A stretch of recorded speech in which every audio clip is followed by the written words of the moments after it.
পুৱাৰ কিৰণে পৃথিৱী ফালি ফহিয়াই চোৱাই নাই তেতিয়াই মালিগাঁৱত বহু হাজাৰ লোক ওলাই আহিল ওলাই আহি ভাগ ল'লে নৰ্থ ইষ্ট হাফ মাৰাথনত নিউ ইণ্ডিয়া আৰু ফিট ইণ্ডিয়াৰ মূল মন্ত্ৰৰে গুৱাহাটীত অনুষ্ঠিত হৈছে নৰ্থ ইষ্ট হাফ মাৰাথন দেওবাৰে দুকমুকালিতে আৰম্ভ হোৱা এই মাৰাথন প্ৰতিযোগিতা আৰম্ভ হয় মালিগাঁও ৰেলৱে ষ্টেডিয়ামৰ বাকৰিৰ পৰা প্ৰতিযোগিতাৰ ফ্লেগ অফ কৰে ক্ৰীড়া আৰু যুৱ পৰিক্ৰমাৰ কেন্দ্ৰীয় মন্ত্ৰী নিশীথ প্ৰামাণিকে লগতে উপস্থিত থাকে ডিজিপি জিপি সিং আৰু এনএফ ৰেলৱেৰ বহু বিষয়া কৰ্মচাৰী তিনিটা পৰ্যায়ত অনুষ্ঠিত হোৱা এই প্ৰতিযোগিতাৰ প্ৰথম দিনা অংশগ্ৰহণ কৰে প্ৰায় ৭,০০০ প্ৰতিযোগীয়ে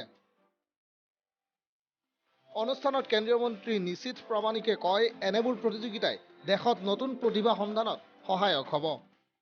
क्षेत्र में चाहे वो उत्तर हो या दक्षिण पूर्व हो या पश्चिम हर एक क्षेत्र में जो खेल प्रतिभा है उसको ढूंढने का जिस तरह से काम किया है हम लोगों ने देखा कि उसी के साथ साथ उनका सपना को आगे बढ़ाने के लिए असम का जो माननीय मुख्यमंत्री है हेमंत विश्व शर्मा जी ने भी